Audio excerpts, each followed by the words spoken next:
മലയാള സിനിമയിലെ lady super star എന്നറിയപ്പെടുന്ന താരമാണ് നടി ഉർവശി.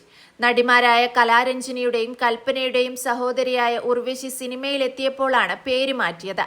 വർഷങ്ങൾക്ക് മുൻപ് ഒരു അഭിമുഖത്തിൽ ഉർവശി അതേക്കുറിച്ച് തുറന്നു സംസാരിക്കുന്ന ഒരു വീഡിയോ ആണ് ഇപ്പോൾ വൈറലാവുന്നത്. എന്റെ പേര് കവിത മനോരഞ്ജിനി എന്നായിരുന്നു. ഞാൻ അഭിനയിക്കാൻ വരുന്ന സമയത്ത് തമിഴിൽ അതിനു മുന്നേ തന്നെ കവിത എന്ന പേരിൽ ഒരു നടിയുണ്ടായിരുന്നു. മുന്താണി മുടിച്ചിയുടെ ഡയറക്ടർ കെ ഭാഗ്യരാജാണ് എന്റെ പേര് മാറ്റിയത് എന്നാണ് പലരുടെയും വിചാരം. പക്ഷേ ഭാഗ്യരാജ് സാറല്ല എന്റെ പേര് മാറ്റിയത്. ആ ചിത്രത്തിൽ അഭിനയിക്കുന്നതിന് മുൻപ് ഞാൻ മറ്റൊരു സിനിമ കാർത്തിക്കിനൊപ്പം ചെയ്തിരുന്നു. അതിന്റെ പ്രൊഡ്യൂസർ പടം ഫുള്ളായിട്ട് ഷൂട്ട് ചെയ്ത് കഴിഞ്ഞ ശേഷം സിനിമ കണ്ടതിനു ശേഷം പറഞ്ഞു, ഈ കുട്ടി ഭാവിയിൽ വളരെ കഴിവുള്ള ഒരു നടിയായി വരാൻ സാധ്യതയുണ്ട്, അതുകൊണ്ട് വളരെ പെക്യുലിയർ ആയിട്ടൊരു പേരിടണമെന്ന്. ഡയറക്ടറും പ്രൊഡ്യൂസറും ചേർന്ന് ചർച്ച ചെയ്തിട്ട് ഡയറക്ടർ പറഞ്ഞു, ഏറ്റവും നല്ല നടിക്കുള്ള അവാർഡ് എന്ന് പറയുന്നത് ഉർവശി അവാർഡായിരുന്നു. ഇപ്പോഴാണത് നാഷണൽ അവാർഡായി മാറിയത്. അപ്പോൾ ഉർവശി എന്ന പേരിടാം.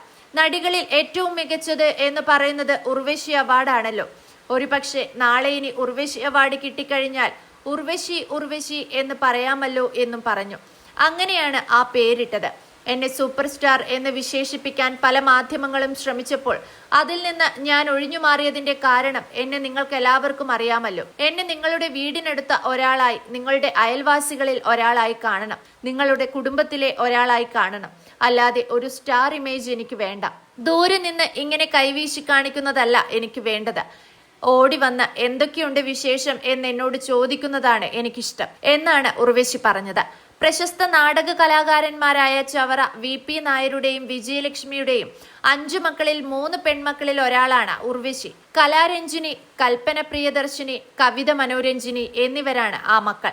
മലയാള സിനിമാ ചരിത്രത്തിലെ തിരുവിതാംകൂർ സഹോദരിമാരെ അനുസ്മരിപ്പിക്കുന്ന ത്രിമൂർത്തികളായിരുന്നു ഇവർ 3 പേരും.